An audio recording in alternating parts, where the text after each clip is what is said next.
Hello everyone, welcome to my channel. अगर आपकी posting psychiatric ward या साइकाट्रिक हॉस्पिटल में हुई है तो आपको क्लिनिकल पोस्टिंग के दौरान बहुत सारे असाइनमेंट्स डेडलाइन के साथ मिले होंगे, है ना।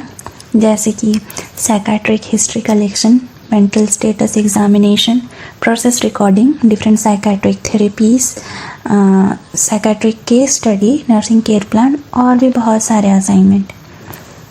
ये असाइनमेंट सिर्फ सबमिशन के लिए नहीं होते, बल्कि इनके थ्रू हम साइकाट्रिक पेशेंट को असेस करना, उनकी प्रॉब्लम्स को समझना और प्रॉपर नर्सिंग केयर प्रोवाइड करना सीखते हैं। ठीक है, तो आज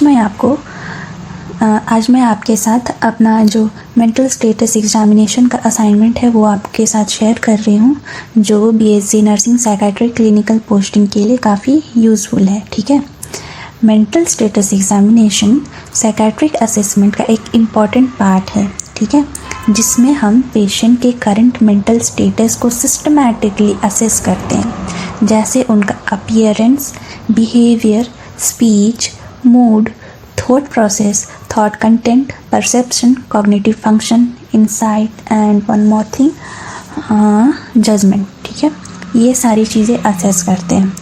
अगर आप भी अपनी साइकाट्रिक पोस्टिंग के असाइनमेंट्स कंप्लीट कर रहे हैं तो ये वीडियो आपके लिए हेल्पफुल हो सकता है। ठीक है, so let's start with the mental status examination assignment. Please make sure जब भी आप असाइनमेंट बनाओ आप एमएससी का फॉर्मेट देख के ही असाइनमेंट बनाओ। ठीक है, तो मैं आपको एक फॉर्मेट शेयर करूँगी जो मेंटल हेल्थ नर्सिंग की बुक में दिया हुआ है, आर श्रीवानी की बुक में। ठीक है,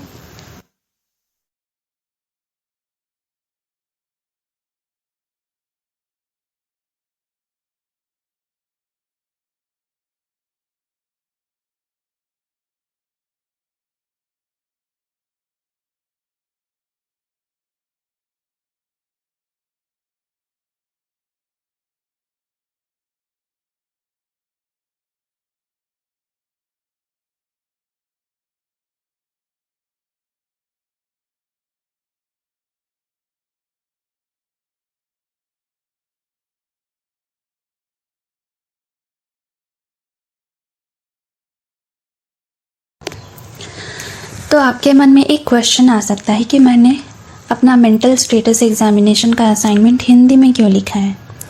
तो मैंने हिंदी में इसलिए लिखा है क्योंकि मैं जब पेशेंट से बात कर रही थी, पेशेंट का हिस्ट्री ले रही थी, उसका मेंटल स्टेटस एग्जामिनेशन कर रही थी, उस वक्त पेशेंट से मैंने हिंदी से बात की थी। ठीक है, क्योंकि पेशेंट को हिंदी अच्छे से आता था और वो अपने थॉट्स और फीलिंग्स को बेहतर तरीके से एक्सप्रेस कर पा रहा था।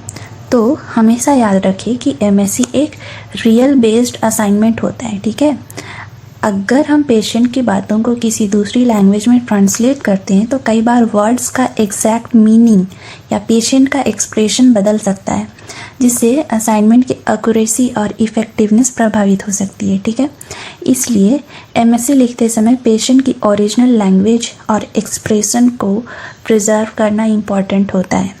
लेकिन अगर आप असाइनमेंट बना रहे हो तो एक बार आप अपने क्लिनिकल ट्यूटर से कंफर्म ज़रूर करें कि उनको असाइनमेंट किस फॉर्मेट में चाहिए। ठीक है, पेशेंट की ओरिजिनल कन्वर्सेशन के अकॉर्डिंग या फिर ट्रांसलेटेड इंग्लिश फॉर्मेट में। ठीक है।